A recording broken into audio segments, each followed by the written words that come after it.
Hey girls, we brunch tour. It's me, Jessica. I'm about to give you some details on how to get your business started with only $0. I'm gonna give you all a little bit of time to jump in, but if not, I'm gonna go ahead and get started so we can stay within the time frames, because what Girls Who Brunch Tour has done is they've allowed different people who've been involved with the tour to jump on live and share some insight, share stories, to give the girls and the parents and the people who follow this page some inspiration, some tools to help them get through this COVID-19 and our quarantine state so that we can keep ourselves uplifted and motivated during this time. So I'm really excited to be here and really excited to share some tips with you all for those of you who are, whether you are a teen, a tween, or even in elementary school or an adult trying to get your business started in 2020. I will say that while we have this time, a lot of us have a lot of downtime, this is the perfect opportunity to get some of the things in place so that you can start that brand in 2020. So like I said, I'll give us another couple seconds, but I want to jump in and give about 30 to 45 minutes of information on how you can get started when you don't really have too much money in the bank. You don't have that big investor to give you, that $150,000 investment, or you may not have the capacity to go to the bank and get that loan that you need. So I want to share with you some information and some details, but before I go into that, share a little bit about me. My name is Jessica Alexander. I have been really fortunate to be a part of the Girls Who Brunch Tour family since 2018. For the past 2 years, I've been one of their guest speakers for their New Orleans brunch, and I love this organization. I love what is going on throughout the country and just creating a space for girls to get together, be uplifted, make friends, build relationships, grow their skill set, and leave with a lot more confidence than they walked in with. So I just want to thank Nicola for what she's doing, and really thank you for giving me the opportunity to share today. I'm the founder and CEO of Operation Evolve, and I'm a brand strategist and empowerment coach. And what we do at Operation Evolve is create brand strategy for individuals and organizations. And we do this through one-on-one coaching, digital products, and live events. And that's actually how I came in contact with Girls Who Brunch Tours, because I too host a networking brunch tour called Boss Babes Brunch Tour. And so far I've been able to host 40 events across the country, and there's women like Nicola who really inspire me to keep going every single day. But before I started doing this tour, and even before a lot of people who you look up to and admire in business got started, a lot of it didn't start with a huge investment from someone from Shark Tank, or it didn't come from them being left a lot of money from a relative or going to ask someone for a small loan. A lot of it started with little to nothing. So when I say $0, I don't necessarily mean $0. Like, of course you might need a little bit of money, but we're saying what I'm referring to today is going to be about like bootstrapping your business. And that's what a lot of us have to do. That's what I had to do. So before I go into this, I want to share how I started with Boss Babes Brunch Tour and share with you the tools I use to get from a $0 investment to an event that has been hosted across the country in 40 different cities over the past 3 years. So in 2016, I'm from Montgomery, Alabama. For those of you who have never met me or been able to speak with me, I'm from Montgomery, Alabama. And Montgomery is one of those cities that is, that's one of those cities that you don't necessarily, there's not as much entrepreneurship there. And as I was looking to grow and expand my business back in 2016, it was really difficult for me to find opportunities for women to connect. And of course, you have your typical networking events like the chamber events, or you'll go to, a little mixer afterwards. But for me, it really didn't seem something like it, the level of what genuine feel that I was trying to cultivate and feel as I went into these events wasn't there. And I'll tell you, a specific event that really motivated me to host my own event was a time when I was having a conversation with a woman who had a more established business in the area, and I was sharing about what I wanted to do. And I just remember mid-conversation, she caught eye contact with another person and walked away from me mid-sentence. I never even got a chance to finish sharing. And for me, felt some type of way about that. I was like, wow, imagine how many other women have business ideas and business concepts, and they go into these different rooms and they interact with people who don't necessarily see them. Like, they see you, but they don't see you.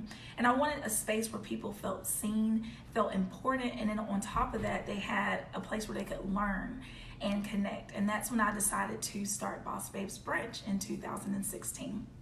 Now, I am in events. My background is in event marketing, and I've been in that field for years.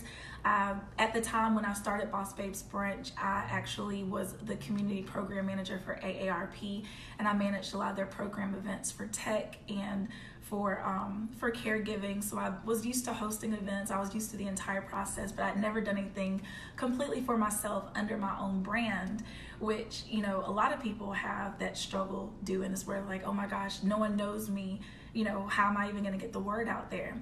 So I got the confidence to go ahead and just design a flyer, put it out there, create the Facebook event, create the Eventbrite page, post it to the world, and that was how I first marketed Boss Babes Brunch.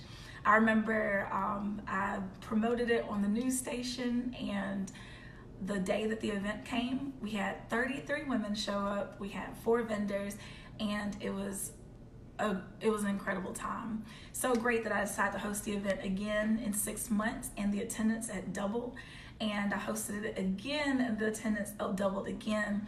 And in 2018, I decided to take the event from a local event in Montgomery, Alabama, to across the country, where I hosted the event in 2018 in 24 cities. Last year I hosted it in 15 cities. And this year, if coronavirus will let me be great, I'll do a 15-city tour again.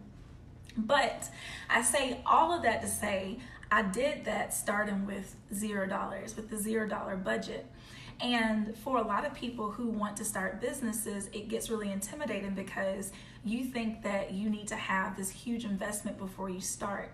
And I will say, having some funds up front is definitely helpful. I'm pretty sure any person who has been in business for a certain amount of time can attest to the fact that if I had that extra $10,000, if I had that extra $20,000 or that $150,000 investment, then it would make my journey a lot easier. You know, my edges would be in place and I wouldn't have any struggle. But for most of us, we don't have that opportunity. So today I'm going to talk about bootstrapping if you are looking to start a business, and things that you can do that's going to make your process easier even if you don't have all the money.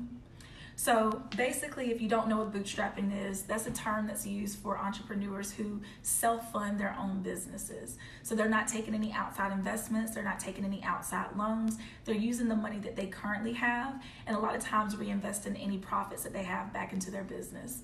So yeah, let's go ahead and just kind of dive into some things that you want to do. So first and foremost, before I talk about some of the do-it-yourself options that you can do, if you have not started your business and you're looking to get into that space, before you create that logo, before you start creating those shirts and those things that you feel are going to be like popping in your $1 million idea, I really encourage you to do some research, because a lot of times people think that their idea is super original and it's either already been trademarked or someone already has that business name. So before you decide that, oh, I'm gonna name my business, you know, say someone says, I'm gonna name my business Boss Babes Brunch Tour. Well, that's already taken by me. So, you know, you wanna make sure that you go and do some research and make sure that the name is available. And another thing is that you wanna start off, you know, if possible, you want to do everything the right way, right? But you want to start off doing things as legal as possible. So one thing I really encourage you to do, especially if you're just starting out in your state, is to go to your Secretary of State's website, and they allow you to do a name search. And you can see, you can type in the name of the business. This is me typing. You can type in the name of the business that you want to have, and you can do a search in the Secretary of State for your state, and it'll pull up whether or not that name has been taken. And once you find that it's not, you can typically reserve the name. I know in the state of Alabama, reserving a name is $25. And then once you get all that taken care of, you want to, you know, once you figure out that the name is available, I would encourage you, if you have the funds, to go ahead and file your LLC paperwork. And yeah, and a lot of people think that this is a tedious process, but typically you just everything is spelled out on the Secretary of State's website. In a lot of states, you can even do it online. So you can fill out the paperwork, and it's typically like around like $150 to file that LLC. And then of course you want to get your business license, but that does not have to be your initial process, but those are things that you want to keep in the back of your mind as you are looking to start a brand. But so research is really important. And also another thing is that after researching the name, you also want to research whether or not this is a product or a service that people want and need. And a lot of times as business owners and as creatives, you think that what you have is really special and that everybody and their mama's gonna want it. But unfortunately, sometimes that idea is just great in our head. And the way that you package it, the way you market it is going to be important. So you want to do some research, asking people, whether or not this is a product or a service that they actually want. Now, these major companies, they spend and invest a lot of money in market research. They do lead generation at events, they do surveys, they invest in all of their ads, and are able to have someone on their team to manage them and test them and see how they're going.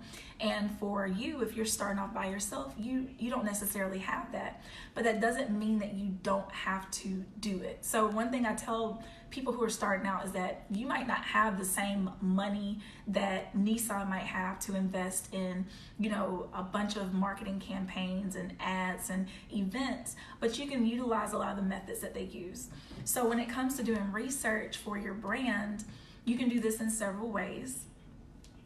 First of all, a quick survey.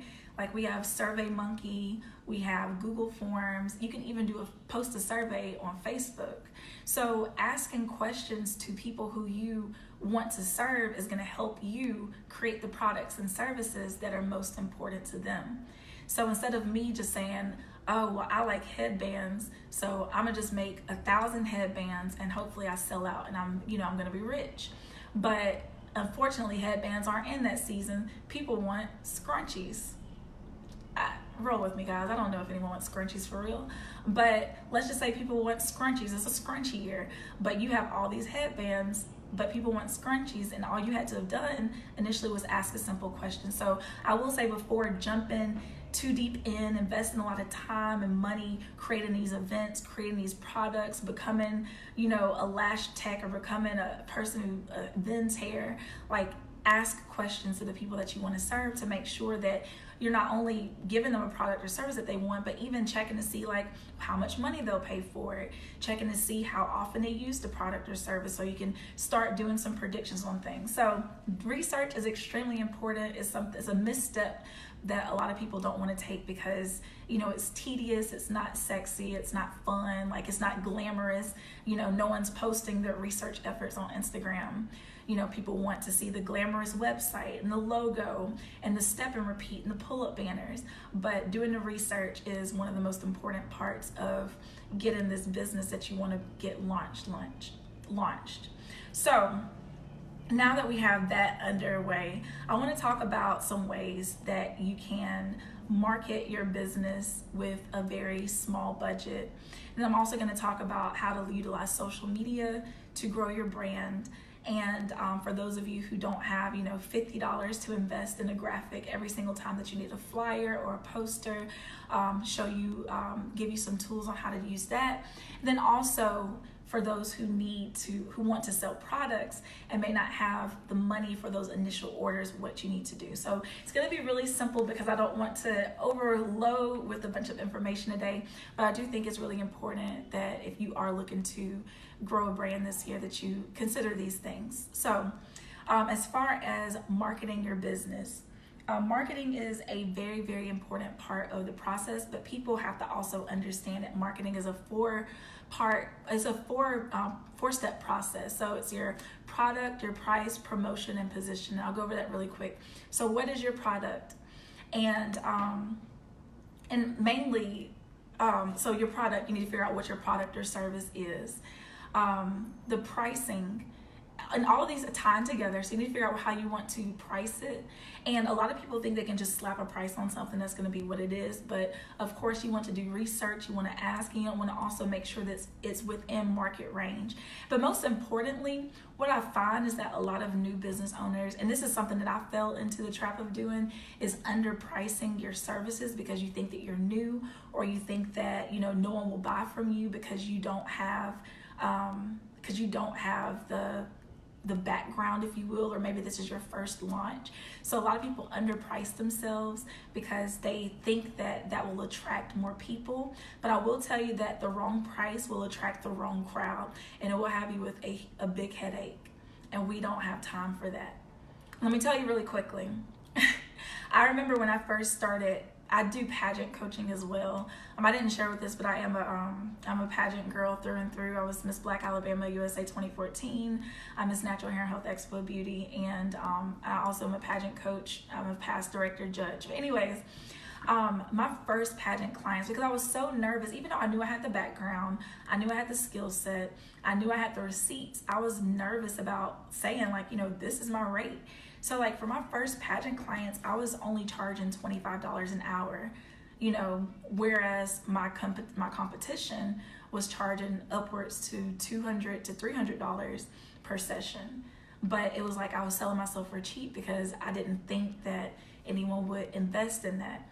So if you automatically think that no one's going to invest and you underprice yourself, you're going to be overworked and underpaid and frustrated. So I will say to you, you know, there are some products that, you know, like Walmart, for example, they pride themselves on being, you know, a low price leader, and that's their thing. But if you want to be, if you want to position yourself as a higher quality service or product, you want to make sure that your pricing is according to that, you know, that desire that you have. So product price. So the next thing is your promotion, which we talk about, which is advertising, branding, and marketing. You want to make sure that you have a plan for that. You want to make sure that even if you don't have this huge team, that you have some direction that you want to go into as you are trying to get this product sold into your target market. So we said product, price, promotion, and position. And position is basically how the market sees your product or service. And that, you know, like I said, how everything is intertwined. You know, is it a low price product? Is it a luxury product? Is it an easy to use product? So those are things that you want to think of as you are putting together like marketing plans for your product and service. And I am going to go on a small tangent because after sharing those details, it made me think about something that a lot of people struggle with when they are first starting out with building a brand, and that's support. You can throw some likes or put in the comment section if you've ever like struggled with, you know, support, or having your friends or family, you know, you have an idea, you bring it to them and they're not on board 100%, or maybe they tell you things like, you know, well, what's wrong with the job that you have, or do you think you can do it? It's a lot of competition out there. So instead of getting the support, you feel like there's a lot of resistance to your product, and maybe they don't buy the tickets to your event, maybe they don't purchase the whatever it is that you're selling, and it can get frustrating. So what I want to share when it comes to support and when it comes to your business is that, and this is a harsh reality, and some of y'all might even log off after I say this, but I'm gonna say it anyway because it's a harsh truth that I really want for all entrepreneurs to understand, and that is, you are not owed support by anyone. There it is. No one owes you support. And the reason why I say this is, do y'all remember when the Popeyes chicken sandwich came out and people were like lined up, you know, so people even got killed over Popeyes chicken sandwich. And a topic of conversation was, you know, especially in the Black community, was, you know, if people would support Black businesses the same way they support the Popeyes chicken sandwiches, then, you know, we'd be good. And what I will say is that when it comes to you building a brand and building a brand to the point where you have people lined up out the door, it's something that doesn't happen overnight. But there's one thing that Popeyes Chicken has done that you have to do as a business that's going to get you that level of support and loyalty that you want moving forward. And the first thing is doing some, like I said, market research. So, and before you do the market research, you have to figure out what your target market is. So write this down if you're taking notes, but you need to have a clear understanding on who it is that you're serving. You know, you can't say, well, I just want to serve everybody. I want everybody to be my customer. That's fun to say, but there's a phrase in the sales world that says, if you're selling to everybody, you're selling to nobody. And it's really important that while you are creating plans and while you're creating marketing materials, you need to have a person in mind that you're thinking about that's going to buy that product or service. So one thing that I ask for clients to do while they are, you know, getting ready to launch their brand is to create like an ideal client avatar. So this can be, you know, this is a person that you create in your head. So for example, my ideal client avatar for Boss Babes Brunch Tour is Jasmine, age 27, you know, has a good job, but she wants to do more out of life. You know, she has steady income, but she has a passion for entrepreneurship. She just doesn't know where to start. She doesn't have a network, and she needs a place where she can get some education, get some information, and, you know, just connect with positive women. And that's just a few details about Jasmine. But that's who I think about when I'm creating my marketing materials, when I'm posting them on Instagram, the way I talk, the type of music I use at my events, the ways that my graphics look, like it's designed for that person, that demographic. But if I am just putting anything out there, then my audience is going to be confused. So even if you sell something like lashes, you know, so many different people sell lashes, but if you want a certain group of people, or if you want to have clientele that's consistent and loyal to you, you need to be able to target and market them versus just putting a bunch of stuff out there and hoping that anyone who sees it buys it.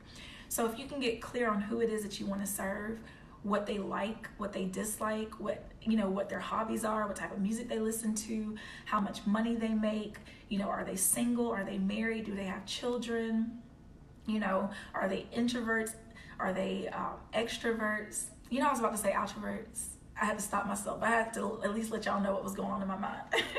But are they, you know, do they like to, you know, it depends on what your product or service is, but are they people who like to do it themselves? Are they people who need someone to walk them through it? So you have to think about those things and ask yourself those questions before you start putting stuff out there, because you can, if you don't have any clarity as to who it is you're marketing to, then first of all, you're going to spend a lot of unnecessary energy trying to post everywhere and be everywhere at the same time. But if you can hone in and say, my target client is ages 25 to 35, black, female, single, employed, makes $60,000 to $100,000 a year, likes brunch, she likes Beyonce, and you know, she's a college grad, then I'm able to like niche down a little bit more and reach out to them. So create an ideal client avatar that when you are creating your marketing materials, when you're reaching out, when you're thinking about how you want to do things,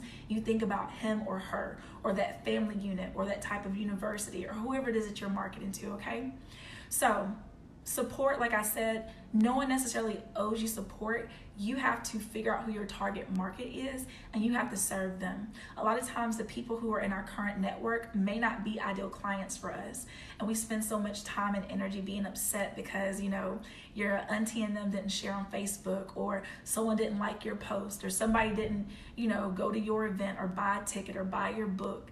But you're, instead of, you know, directing that energy, you know, being upset, which you don't have to, you can direct that energy on focusing in on the people who you were called to serve, because we're all called to serve somebody, okay? So after that, I have a few things that you all are gonna want to work on if you are bootstrapping your business and you don't have like that huge flux of cash coming in. So one, a lot of people think you want to get the logo done first. And if you want to invest in a logo, that's perfectly fine. If you don't have funds to invest in logos or graphics or anything like that, I'm about to tell you the world's best, I don't even know if it's a secret anymore, but the best design tool for people who don't design is Canva. If you have not used Canva and you've been using like Word to design stuff, first of all, no shade, but I'm gonna go ahead and tell y'all to go ahead and stop using Word to design documents and to design things. But you can go to Canva and they have thousands of templates and color, like they can even have you create color palettes for your brand. And this way you have a professional looking design. I mean, it looks 100% professional, and you're able, from there, you're able to use consistent brand colors. You're able to, use consistent brand fonts, and you can create literally anything in Canva. You can create logos, you can create website pages, you can create infographics, bookmarks. I designed my book in Canva. You can like presentations, if you have like documents that you want to like print off to have at an event, that brochures, business cards, everything you can do in Canva, and it's free. Now I do have a Canva Pro account that allows me to store a lot of different color palettes and logos. And also, one great thing it does allow you to do is have like a transparent design, which is basically, for logos, if you want to just put it there instead of like, if I had Canva logged in, I'd be able to show you a lot better than I can tell you. But the Canva Pro is $12.95 a month. It's a great investment, because literally because even with the Canva Pro, say for example you design a flyer, but you also want the flyer to be an Instagram post, and you want it to be a banner for a Facebook page, and all these things, you can just magically resize everything and not have to redesign it with the different dimensions.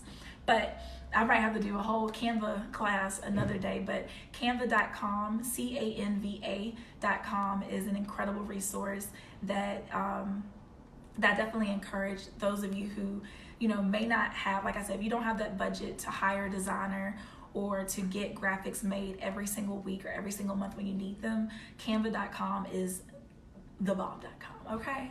So you definitely want to use that. And then for websites, I use Squarespace, and I use the commerce account, which if you are planning on selling things from your website, I would say is a good investment. It's $30 a month and is really easy to design.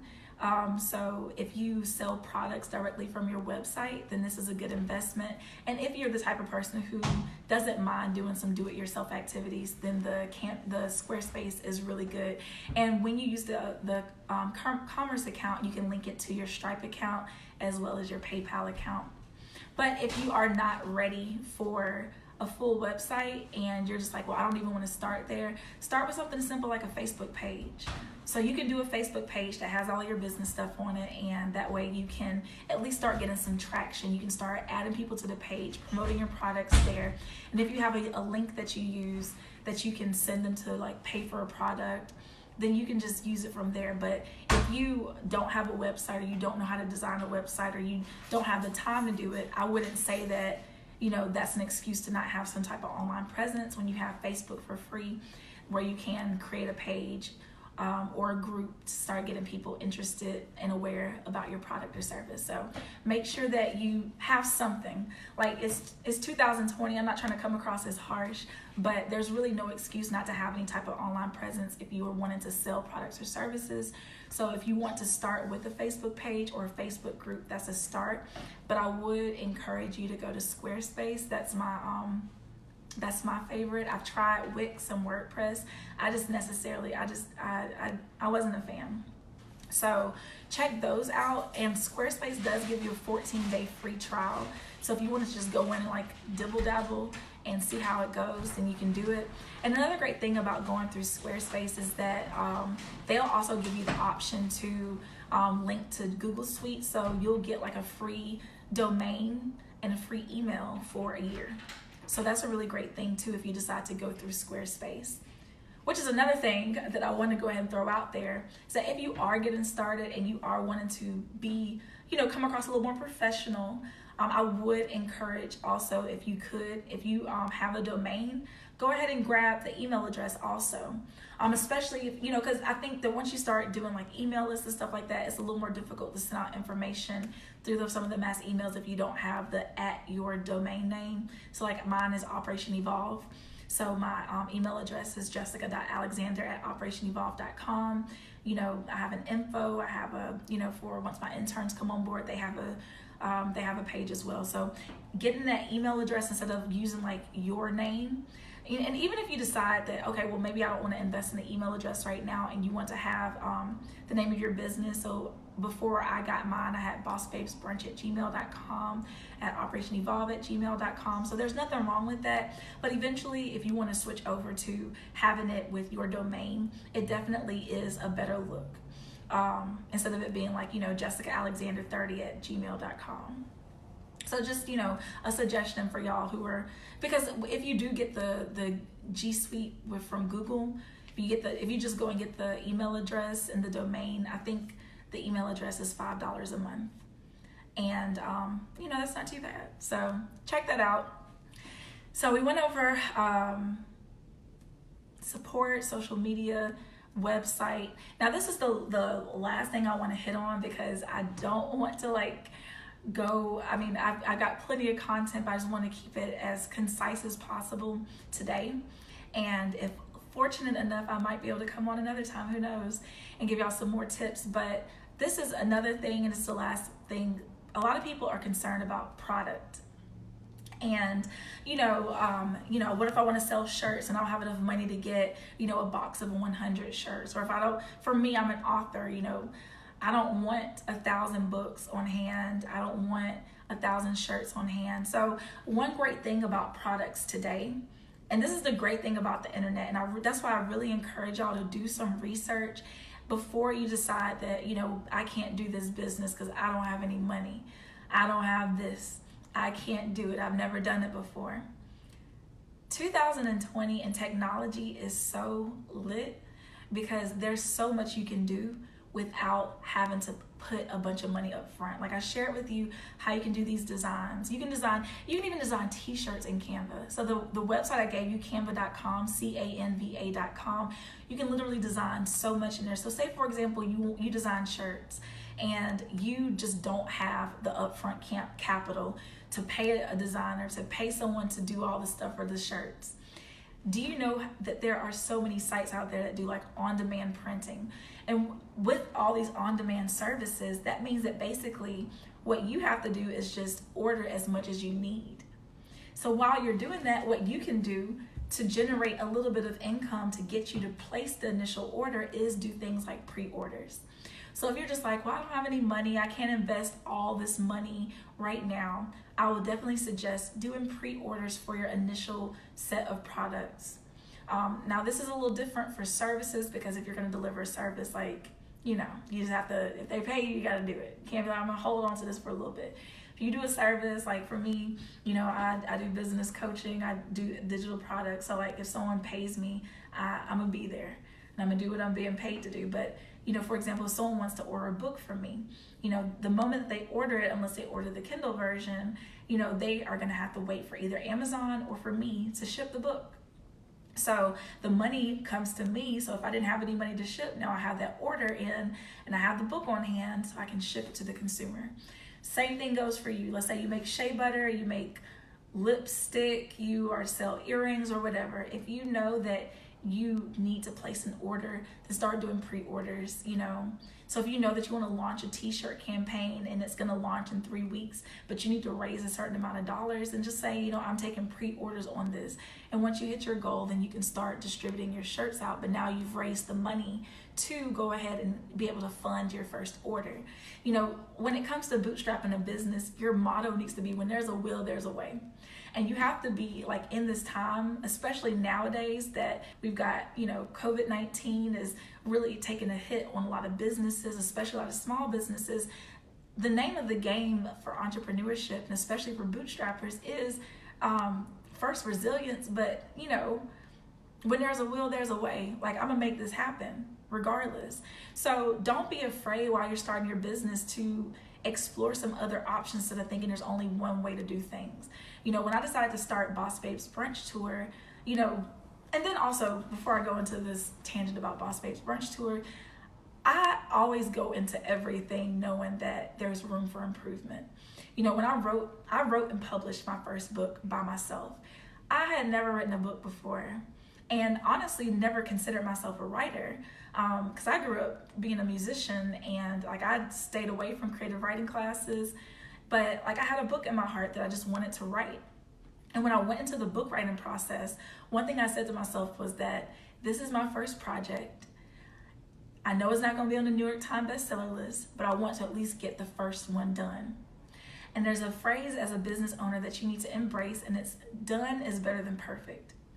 I know that as an entrepreneur, I make mistakes because I'm not perfect. I don't have all the resources of some of my competitors, of even some of the businesses that I admire. But that's not about to stop me. You have to be resilient. You have to be, set on making things happen in your brand, regardless. And you have to be okay, in this beginning phase of messing up.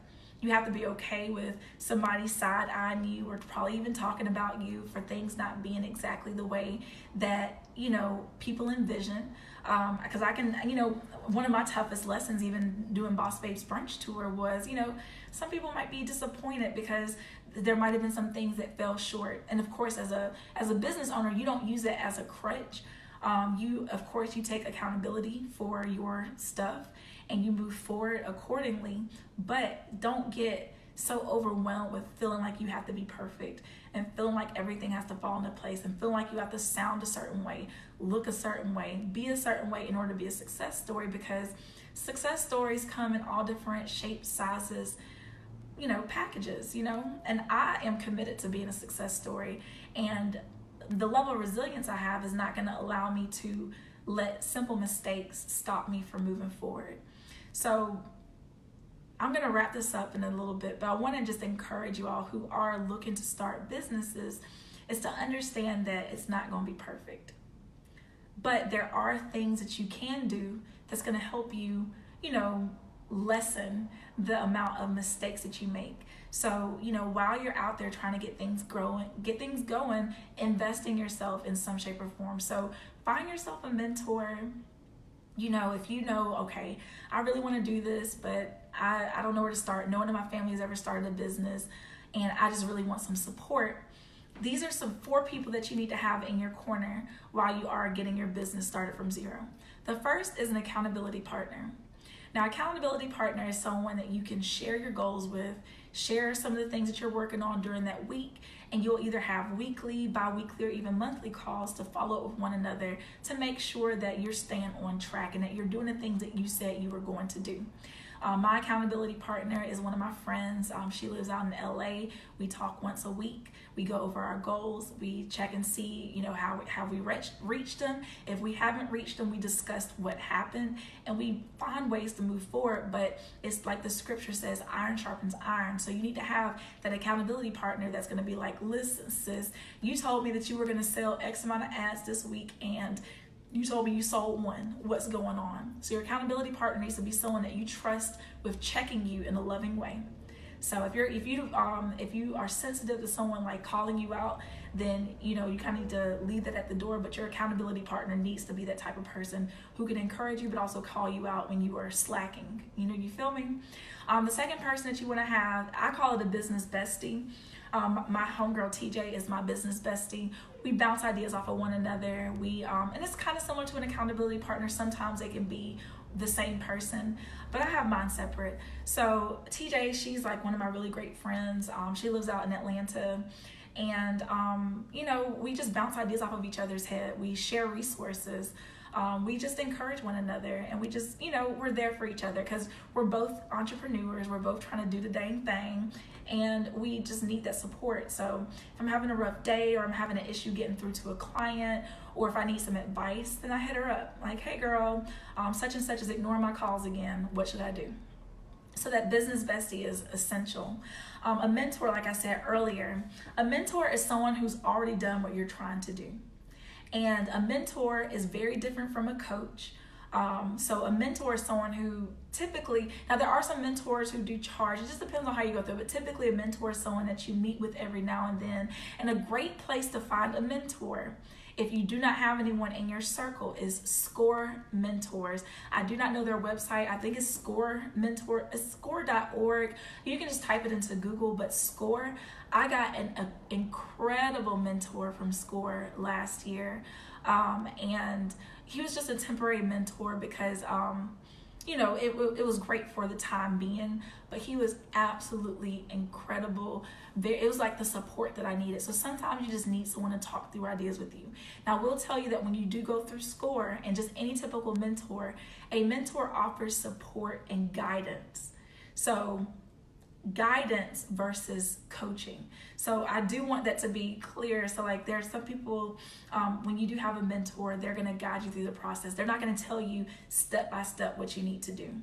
So if you do need that additional support, then you do want to probably invest in a coach. But we can talk about that because that's not on my list. But a mentor is going to be someone who guides you through the process, guides you to resources, offers you some sound advice. But SCORE Mentors is incredible. You can either be matched with somebody in your city that you can meet up with, or you can find someone who you can meet up with virtually and be matched online. But it's a great organization. I highly recommend. And lastly, I just suggest that everyone have a mentee in their life, like someone who kind of looks up to them, because having that person gives you a level of accountability to keep striving. So I found it to be really, really helpful to have a mentee that I can kind of walk through certain processes as they're growing in their business, or even if it's just someone who's just like a teenager who needs some support. So having that mentee is really helpful and important. But now that I mentioned SCORE Mentors, I did want to share an additional resource, especially for a lot of the women entrepreneurs. But even if you're not a woman entrepreneur, there's a program that I have been doing a business accelerator through called True Fund. And they are a funded organization, so all of their events are typically free. So that's a great place for you to go. It's truefund.com, I believe, or .org, but just look them up on Google. True Fund is a really great organization, and I'm in an 18-week incubator with them. We're in our second part of the cohort, and it's incredible. Also, another place for businesses who don't have funding is the Small Business Development Center. Every city has one. It's a government-funded organization, and they will help you with business plans. They'll help you with marketing plans. They'll help you with literally every single aspect of business, and all of those are free. Now, they do have some like one-off events every now and then that you might have to pay for, but typically their events and their meetings are free. So you literally, and again, they're one of the organizations that they guide you through the process, because it is not, a paid service. They don't tell you exactly what you need to do, but they guide you in the right direction, and they have experts there to help you through the process. So, there's no, I'm not going to say, there's no excuse, but, sometimes you just need to do a little bit of research and look into see what options are available for you. And a lot of this will require you getting out of your comfort zone. Being an entrepreneur in itself is, jumping out of your comfort zone, because it's something that you probably have never done before. But you have to be okay with getting out of your comfort zone and asking these questions, looking for these resources. And when it comes to the other things I shared earlier today, as far as finding your target market, designing some things, getting your website together, doing the research, that's going to be out of your comfort zone as well. But I will let you know, more than anything, that you are more than capable of doing it. If you have something that's in your heart that that you've been called to do, that you've been led to do, like I know for me, I'm not even going to go into like a long sob story, because my story is really sweet, but I knew that, working with girls, working with women, I knew I was going to do it. I had no idea when I had the vision for Operation Evolve that, I'd be speaking doing a tour of my own, or writing a book, or, speaking at different audiences. And, I didn't know that this would be, how far it would go, but I knew it was something I was always going to do. And the moment that I knew that this was the lane that I was going to serve in for the rest of my life, I was committed to it. So what I will say for you is stick with the process. Be okay with not being perfect. Done is better than perfect. And know that you are gifted in that area. Like if you're called to do something, you may not feel like you're equipped in every single way right now, but you'll get there. When I first got the vision for my company, I was a car salesman at a Honda dealership in Auburn, Alabama, and I was terrible. But I allowed myself to get uncomfortable by hosting that first event, and I got myself uncomfortable again by hosting another event. Then I wrote a book, and then I started a tour. And you know, here I am now, and I still have so much more growth to do.